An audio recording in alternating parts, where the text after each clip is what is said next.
Assalamualaikum warahmatullahi ta'ala wabarakatuh.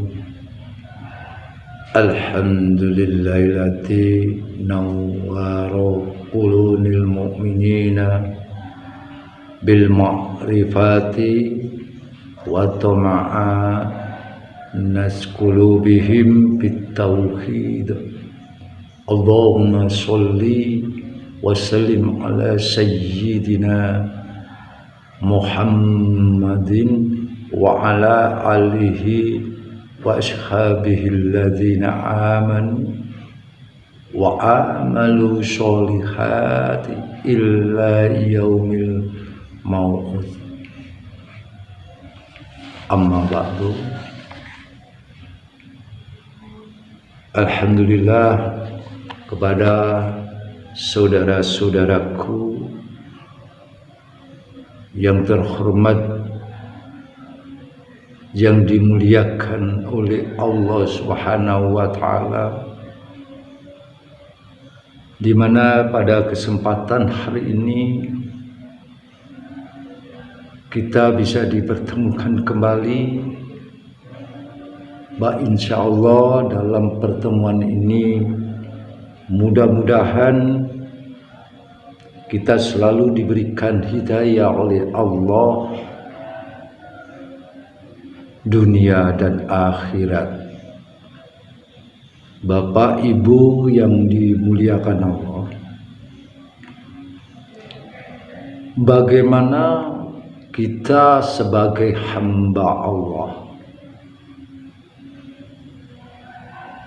untuk mengetahui dari sisi, coba kita menggali di dalam diri kita ini, orang perbedaan antara hamba Allah yang mana telah disampaikan salah satu hikayat oleh orang Sufia dalam kalamnya.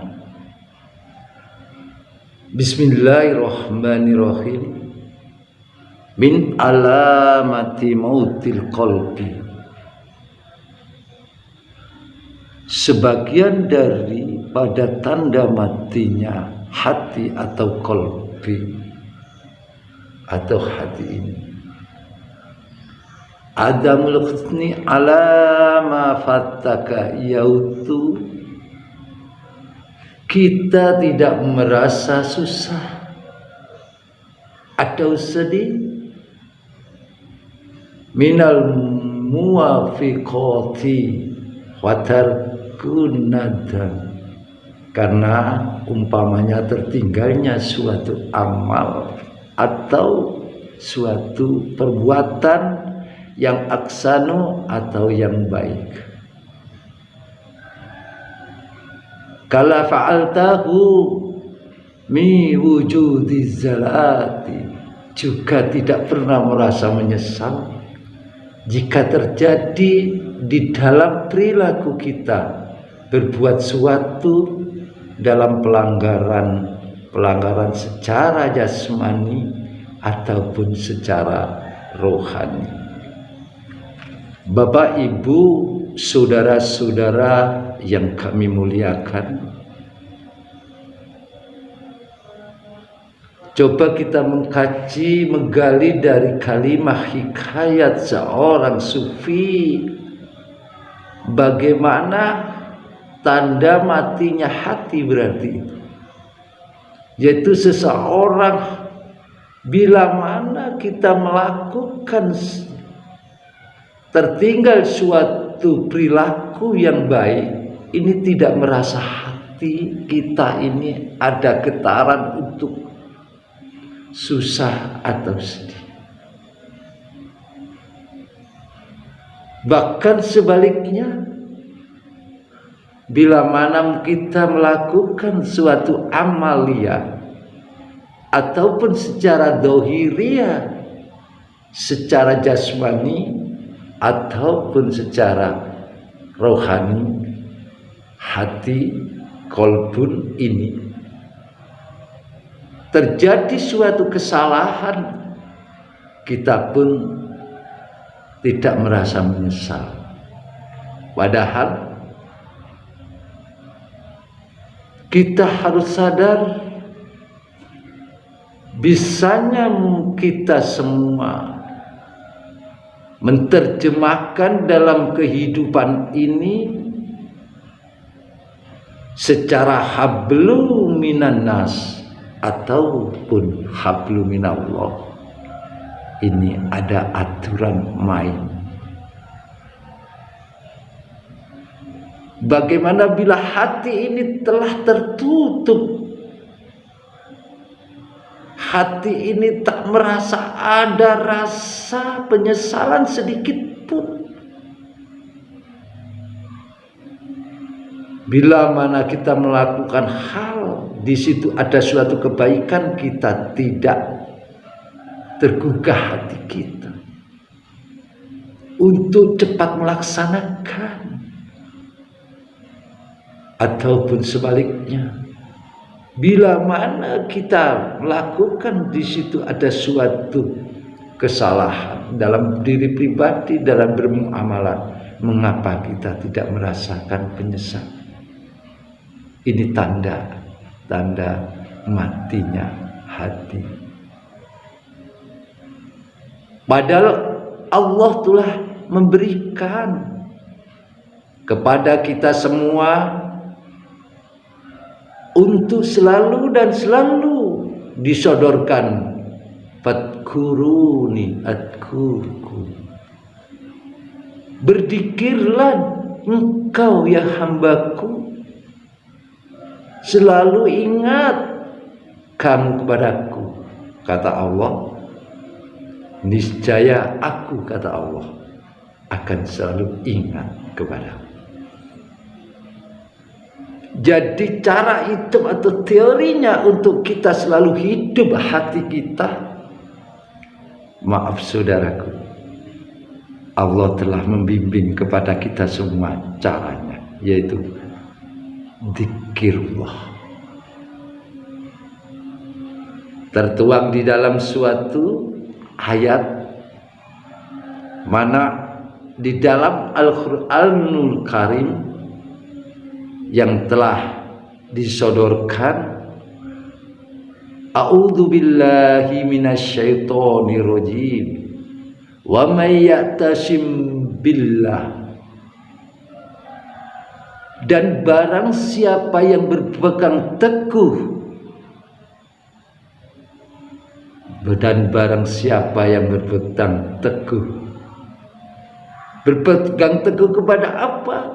Tali faqad hudiya, yaitu tali petunjuk Allah atau ajaran-ajaran Allah langsung kepada hati nurani ini secara latifah Robbaniyah. Maka Allah pun telah memberikan cara pengajaran itu kepada kita, kepada hambanya ataupun kepada Rasulullah Muhammad sallallahu alaihi wasallam, serta kepada rasul-rasul sebelumnya.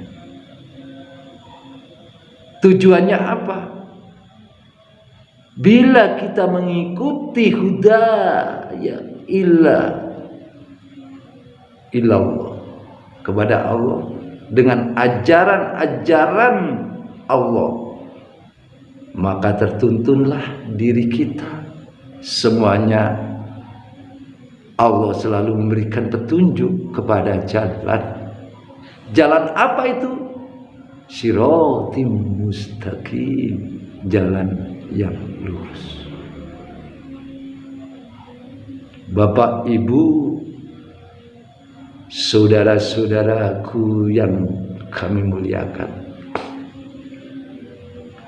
apa mungkin kalau diri kita Ini masih banyak jalan yang masih di dalam diri kita tanpa sering untuk zikrullah,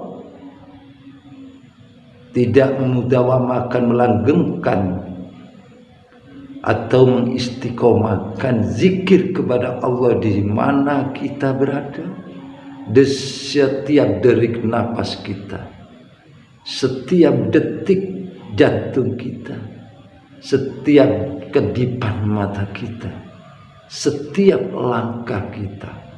Kalau kita tidak diimbangi dengan rasa zikir kepada Allah, maka tidak menutup kemungkinan hati ini akan menjadi keras. Dan banyak tutup-tutup yang akan mengganjal di diri kita, di hati kita. Maka Allah pun telah mengatakan khatamallahu ala qulubihim. Semakin kita tertutup hati kita dengan belenggu-belenggu syahwatu nafsi ataupun makhluk-makhluk yang selalu membuat dinding-dinding sadawa min khafi di diri kita, apa mungkin kita bisa menuju dengan nur ilahi, dengan terang menjalankan apa yang menjadi kewajiban kita, yaitu benar-benar mengabdikan diri secara lahir dan batin kepada Allah Subhanahu wa ta'ala. Itulah saudaraku, ajaran Allah kepada Rasul, kepada hambanya yang melalui qalbun rohani ini. Maka tanda ajaran itu adalah tauhid. Maka kita akan sadar dan menyadari bagaimana di dalam tertera kehidupan ini mungkin banyak khilaf dan salah di antara kita. Maka ayo kita saling ingat dan mengingatkan bagaimana yang tertera, karena sesungguhnya innal insana lafi khusrin, sesungguhnya manusia itu dalam kerugian kecuali alladzina yu'minuna, kecuali kepada orang-orang yang beriman, yang selalu saling memberikan nasihat dan nasihat. Illal ladzina amanu wa amilus sholih wa tawassaw bil haq, dan mau menunjukkan yang hak, kebenaran, menyampaikan risalah-risalah Rasulullah Muhammad sallallahu alaihi wasallam dalam pengajarannya, dalam tauhidullah, yang bertauhid kepada Allah Subhanahu wa ta'ala dengan cara yang sabar. Inilah jelas di antara kita harus kembali, harus dengan cara yaitu satu, bertauhid kepada Allah Subhanahu wa ta'ala. Bagaimana mungkin saudara, bila mana di diri kita masih banyak akyar-akyar, penghalang-penghalang ataupun tutup di dalam hati kita, mana bisa kita akan tercapai apa yang menjadi harapan kita? Bukti murninya iman, buktinya penghambaan kepada Allah, seandainya kita masih tertarik oleh syahwat dunia. Padahal sudah dijelaskan, bukan dalam arti di dunia ini tidak penting, tidak penting. Bal tu'siruna hayati dunya Tapi ada yang lebih baik dan lebih penting. Wabil akhirati khairu wa abaq. Karena di hari untuk akhirat adalah yang lebih baik. Maka di situ timbullah di dalam diri kita, saudara-saudaraku. Marilah kita bersama. Sebagai kita hidup sebagai manusia yang sosial. Bagaimana yang tadi kita sampaikan, hablum minan nas, hablum minallah. Tercapainya tujuan kita, penghambaan diri kita, kita pun tak terlepas dari dunia, tapi hanya sebagai sarana jembatan kita untuk menuju kepada Allah Subhanahu wa ta'ala. Bapak Ibu yang kami hormati, tertera di dalam suatu ajaran Allah yang mana kita telah dipertunjukkan atau telah diberi oleh Allah antara pembeda. Maka dituangkan di dalam Al-Quranul Karim, di dalam surat Al-Baqarah telah diterangkan, qad tabayyana rusdu minal ghayy, sungguh telah jelas perbedaan antara jalan yang hak dan yang batil. Bagaimana kita mengetahui ajaran yang hak? Yaitu ajaran dinullah, ajaran agama Allah. Agama yang benar hanya bertauhid kepadanya. Tidak ada satupun, karena semuanya fana dan semuanya selain Allah adalah makhluk. Sepatutnya kita malu, sepatutnya kita merasakan kesadaran yang sangat tinggi di dalam hati kita untuk kembali kepadanya, karena Allah telah memberikan dengan tegasnya di antara perbedaan mana jalan yang hak dan mana jalan yang batil. Bagaimana kita bisa bila mana kita tidak mengintrospeksi diri kita, tidak mengetahui di dalam diri kita, tidak mengenal akan diri kita, apakah mungkin kita sampai pada tujuan? Padahal kalau menuju kepada jalan Allah hanya dengan ruhani. Karena dengan adanya jasmani sebagai pelengkap, istilah kata, ada sangkar, contoh. Tapi kalau tidak ada burungnya, apa berarti? Tidak mungkin. Karena sangkar dibuat karena ada burungnya. Apakah sangkarnya dulu yang dibuat? Apakah sudah ada burungnya terlebih dahulu? Coba kita tafakur, coba kita renungi. Iya, benar enggak? Kalau sebenarnya yang lebih awal adalah burungnya dulu, baru dibuatkan sangkarnya. Bila mana sudah burungnya itu tidak ada di dalam sangkar itu, apa bisa berarti sangkar itu tidak? Dia akan sirna, dia akan lenyap, dia akan rusak bila mana sudah ditinggalkan burungnya. Inilah Bapak Ibu yang sepatutnya kita sangat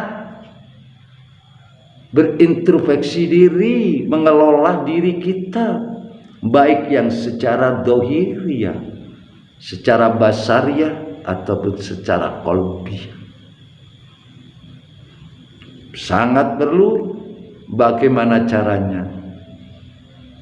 Kalau kita sudah mengetahui mana yang hak dan mana yang batil, kembalikanlah kepada diri kita masing-masing. Karena penentuan di dalam kehidupan ini hanya Allah mengharapkan keikhlasan diri kita. Wa ma umiru illa liya'budullaha mukhlishina lahu. Semua dalam genggaman dan aturan Allah.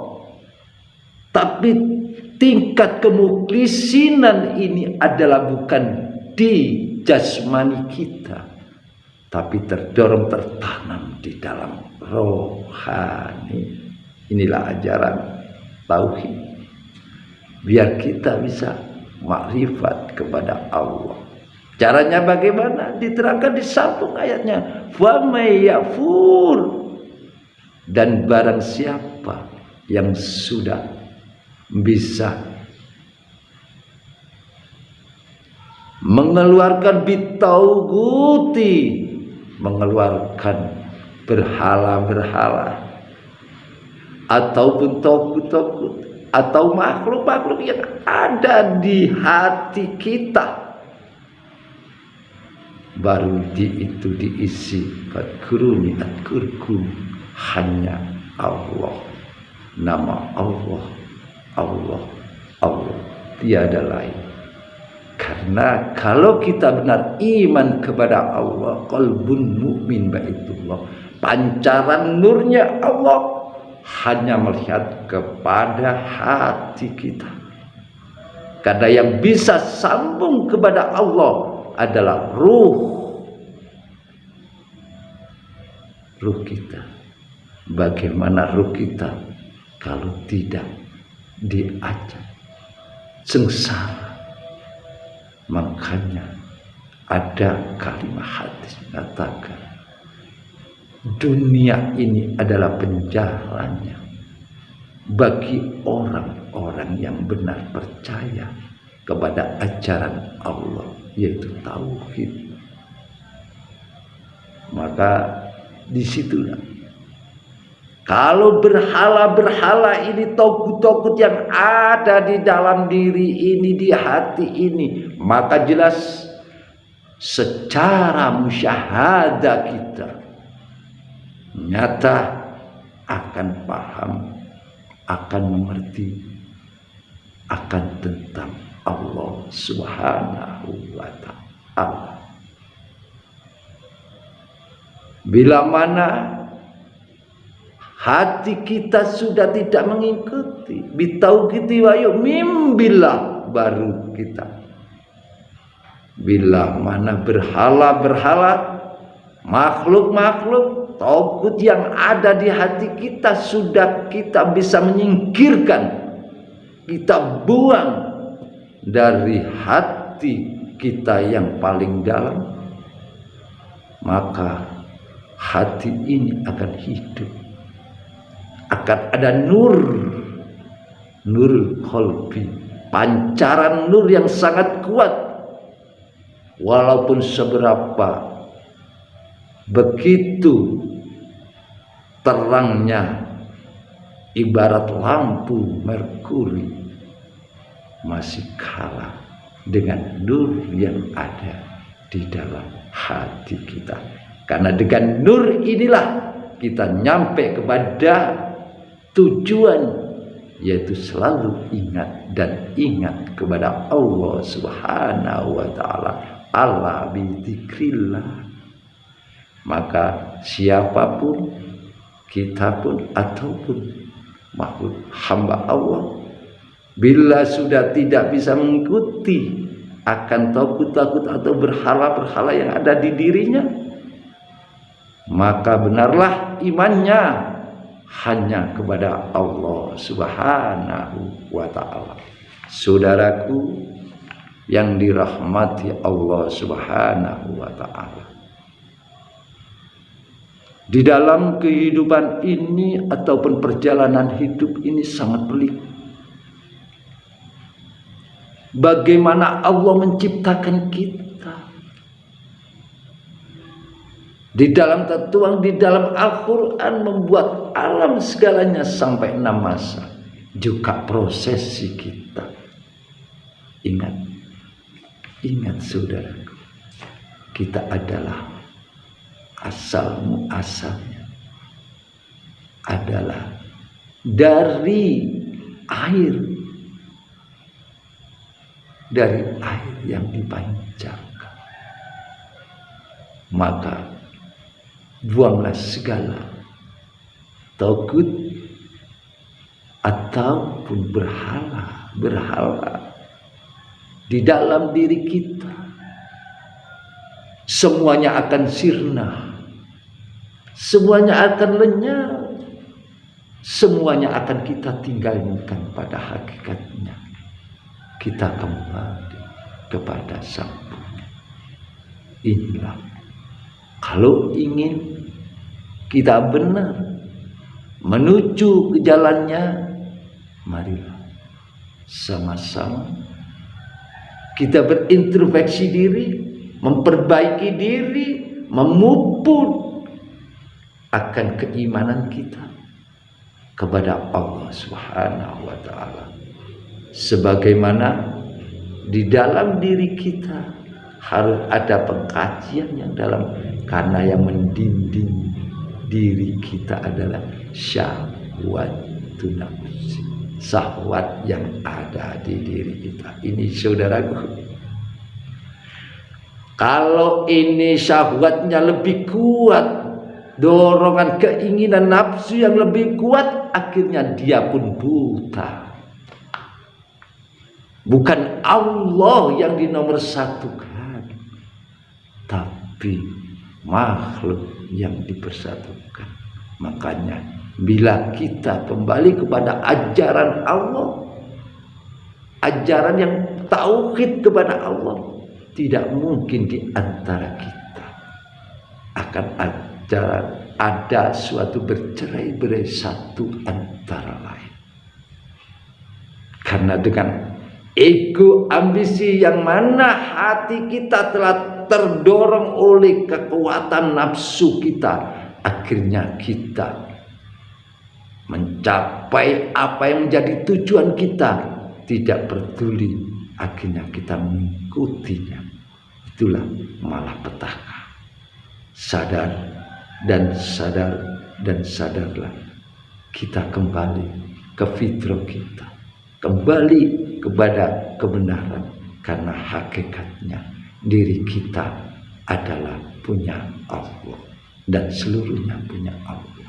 Makanya sepatutnya bukan kita untuk milik makhluk, tapi kembali kepada Allah dengan cara dinul haq, agama yang benar, agama tauhid, seperti Nabiullah Ibrahim alaihissalam. Bagaimana cerita hikayat Nabi Ibrahim alaihissalam, di mana saat itu dia mendidik, memberikan Allah ajaran kepada Nabiullah Ibrahim alaihissalam. Begitu melihat dia begitu banyak patung-patung yang menjadi sesembahan orang, Nabiullah Ibrahim alaihissalam diberikan ilham wahyu oleh Allah. Maka caranya bagaimana dia menyadarkan? Semuanya dipukul, semuanya dihancurkan, tapi tinggal satu yang paling besar, itu ditinggalkan oleh Nabi Ibrahim alaihissalam. Itulah persasat bahwa Nabi Ibrahim benar-benar bertauhid kepada Allah. digambarkan, dicontohkan, dihancurkan makhluk-makhluk yang ada di dalam hatinya, ditinggalkan hanya satu wahid ahad, yaitu kekuasaan Allah Subhanahu wa ta'ala. Maka yang paling besar ditinggalkan, dia tampakkan, dia gantungkan kampak di lehernya. Di situ semua di dalam kalangan itu bertanya, mencari Nabiullah Ibrahim alaihi salam. Cari itu Nabi Ibrahim. Ya, Nabi Ibrahim tenang. La haula wala quwata illa billah. Inilah konsepsi Nabi Ibrahim alaihissalam, juga konsepsinya adalah Nabi kita Muhammad sallallahu alaihi wasallam. Senjata yang paling ampuh di dalam dunia, di dalam diri kita, yaitu kalimat la haula wala quwata illa billah. Maka terjadilah di situ, ya Ibrahim, ditanya, siapa yang menghancurkan berhala-berhala ini? Kata Nabiullah Ibrahim dengan santai, dengan woles, dia jawab, kenapa engkau tanya aku? Tidakkah itu sudah ada yang paling besar dan dia yang membawa kampaknya? Berarti bukan aku. Apa yang terjadi? Marah di kalangan saat itu orang jahiliyah. Ibrahim, ya, apa mungkin itu bisa menghancurkan dari Tuhan-Tuhanku yang kecil-kecil? Nah, ini loh. Kenapa sampean tidak sadar, kata Nabi Ibrahim. Kenapa? Jadi yang buta bukan mata kamu, tapi mata hati kamu. Nah, itu aja tidak bisa. Ya. Kok kamu sembah, kamu ikuti, kamu puja-puja, dia pun tidak ada, tidak bisa memberikan manfaat dan mudarat kepadamu. Kenapa kamu semua akan ngangguk? Karena malu pimpinan dari jahiliyah itu. Marah bakar Nabi Ibrahim. Tapi Nabi Ibrahim relax, bakar. Udah, semau inti. Antum mau membakar aneh, tak goyah sedikit pun dalam keimananku kepada Allah. Karena apa? Keyakinan bertauhid kepada Allah. Kalau dia mengatakan Nabi Ibrahim, bukan dalam arti saya takut dalam api itu, karena api adalah bukan yang menciptakan aku, tapi Allah yang menciptakan. Maka Nabi Ibrahim alaihissalam dibakar di api yang begitu lamanya, 40 hari. Dalam kisah hikayatnya, apa yang terjadi? Datanglah malaikat. Ya Nabiullah Ibrahim, apa perlu bantuan? Apa jawab Nabiullah Ibrahim alaihissalam? No, malaikat, tidak, tidak. Saya tidak perlu bantuan. Kenapa kamu tidak mau saya bantu? Ini sangat genting kamu di dalam api, kamu bisa mati. Jawab kata Nabiullah Ibrahim alaihissalam, tidak. Yang memegang di dalam jiwaku adalah Allah. Telah dituangkan juga di dalam surat Al-Qur'an. Alladzina khalaqal mauta wal hayata.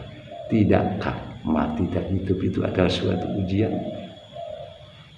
Maka saya tak patut meminta pertolongan, bantuan kepada kamu, karena kamu sama dengan saya adalah makhluk Allah. Karena Allah lebih tahu dan Allah lebih memahami apa yang menjadi takdirku. Inilah kekuatan Nabiullah Ibrahim alaihissalam.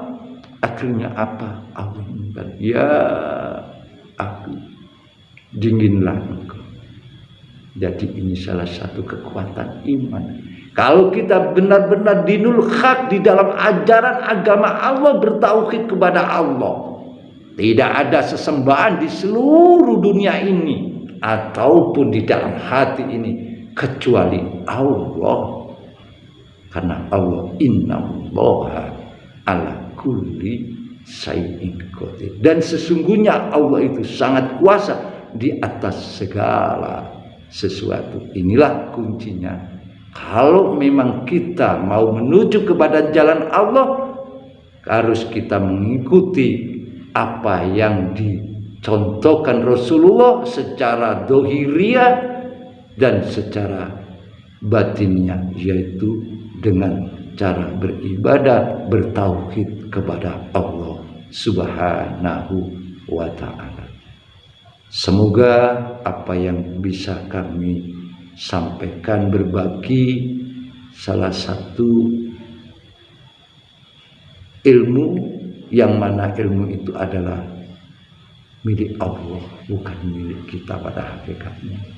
Semoga menjadikan ilmu yang manfaat menjadi hidayah diri kita pribadi, juga mungkin saudara-saudara sekalian yang terhormat, yang mana aja bisa menonton akan video atau YouTube kami ini dari Padepokan Budaya Luhur. Sekian apa yang sampaikan kami, ada kurang lebihnya mohon maaf yang sebesar-besarnya. Akhiru kalam, ihdinas siratal mustaqim, wabillahi taufiq wal hidayah. Wassalamualaikum warahmatullahi wabarakatuh.